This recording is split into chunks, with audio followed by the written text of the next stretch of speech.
जैसा कि आप सबको पता है आईपीएल आने वाले अगले साल और उसके ऑक्शंस हम लोगों को देखने को मिलने वाले हैं।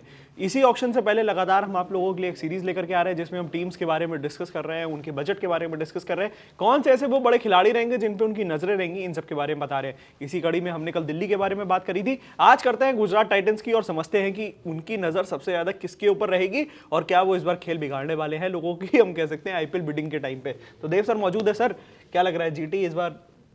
देखिए जीटी का मोरलेस जो स्क्वाड है वो उनके लिए रेडी है। बहुत ज़्यादा बजट नहीं है उनका आईपीएल 2026 ऑक्शन के लिए। अगर मैं बताऊं तो सिर्फ 12.9 करोड़ का बजट बच गया है उनके पास आफ्टर जो उन्होंने प्लेयर्स रिटेन किए हैं। लेकिन एक बिग मूव जो उन्होंने किया है कि शर्फेन रदरफर्ड जो कि एक अच्छे फिनिशर थे वेस्ट इंडीज़ की तरफ से, उनको ट्रेड कर दिया है उन्होंने मुंबई इंडियंस को। अब शर्फेन रदरफर्ड को तो ट्रेड कर दिया है। साउथ अफ्रीका के ग्रेट फिनिशर जो थे, फेमस बैटर हैं डेविड मिलर, उनको उन्होंने रिलीज़ कर दिया है। मिलर की सैलरी अराउंड 9 करोड़ 75 लाख के आसपास थी। तो मेरे ख्याल से वो लोग ये एक्सपेक्ट, उनको एक फिनिशर चाहिए, क्वालिटी फिनिशर चाहिए, क्योंकि हमको पता ही है कि टॉप में शुभमन गिल एंड साई सुदर्शन हैं, राहुल तेवाटिया जैसे प्लेयर्स भी इन द मिडल ऑर्डर हैं। नंबर 3 पे जॉस बटलर उनका सेटल्ड है।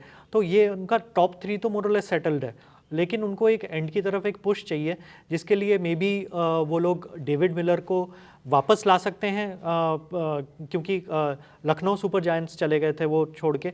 9 करोड़ 75 लाख का उनका वो था, तो लखनऊ सुपर जायंट्स ने भी उनको रिलीज़ कर दिया। तो बेस प्राइस ऑफ 2 करोड़ में अवेलेबल हैं डेविड मिलर। तो मुझे लगता है कि डेविड मिलर क्योंकि एज भी हो गई है and may be Gujarat Titans उनको टारगेट कर सकते हैं at a lesser price, may be 2 से 5 करोड़ के बीच में अगर वो अवेलेबल हो जाए मिलर। अगर मिलर अवेलेबल नहीं होते तो मे बी लियम लिविंगस्टन जैसे प्लेयर को टारगेट कर सकते हैं, जिनको रॉयल चैलेंजर्स बैंगलोर ने रिलीज़ किया था। 8 करोड़ से ऊपर उनकी सैलरी थी, बट परफॉर्मेंसेस इतने ज़्यादा बढ़िया नहीं थे। दूसरा एक और प्लेयर जो टारगेट कर सकते हैं जो आज तक कभी आईपीएल खेले नहीं है, वो है Jamie Smith. May be Jamie Smith, आपको याद होगा कि इंग्लैंड सीरीज़ में, इंडिया इंग्लैंड सीरीज़ में, टेस्ट सीरीज़ में one of the leading run scorers थे इंग्लैंड के लिए। बहुत अग्रेसिवली बैटिंग करते हैं सारे फॉर्मेट में। इंग्लैंड के लिए T20 क्रिकेट में बैटिंग भी ओपन करते हैं। तो ये एक ऐसे प्लेयर हैं जिनको वो टारगेट कर सकते हैं। मे बी जॉस बटलर को एज ए स्पेशलिस्ट बैट्समैन खिलाएं, क्योंकि जॉस बटलर का भी मतलब एज हो रहा है and wicket keeping as well as batting दोनों प्रेशर ना देना चाहें। And maybe Jamie Smith को एज स्पेशलिस्ट कीपर खिलाएं और बैकअप करें एंड फिनिशर के जैसे इस्तेमाल करें at the towards the bottom of the innings. तो ये 3-4 प्लेयर्स हैं, आई थिंक इनको टारगेट करेंगे। लेकिन गुजरात टाइटंस के पास बहुत ज़्यादा ऑब्वियसली बजट नहीं है, लेस देन 13 करोड़ का बजट है उनके पास। तो उनके लिए सिचुएशन तो काफ़ी टाइट ही रहेगी। सर मतलब ज्यादा की प्लेयर्स उन्होंने रिलीज नहीं करे होंगे इस बार, जी क्योंकि जी, उनकी स्क्वाड ऑलरेडी रेडी बिल्कुल है। बिल्कुल। कुछ हेर फेर नहीं करने की इस बार ट्राई कर रहे हैं, क्योंकि गुजरात टाइटंस ने अभी तो सिर्फ शर्फेन रदरफर्ड को ट्रेड किया है मुंबई इंडियंस को, मतलब उसके बदले में मुंबई इंडियंस से कोई लिया नहीं है। और अभी भी गुजरात टाइटंस का एज सच कुछ सुनने में नहीं आ रहा है, क्योंकि उनकी स्क्वाड मोरलेस तैयारी थी।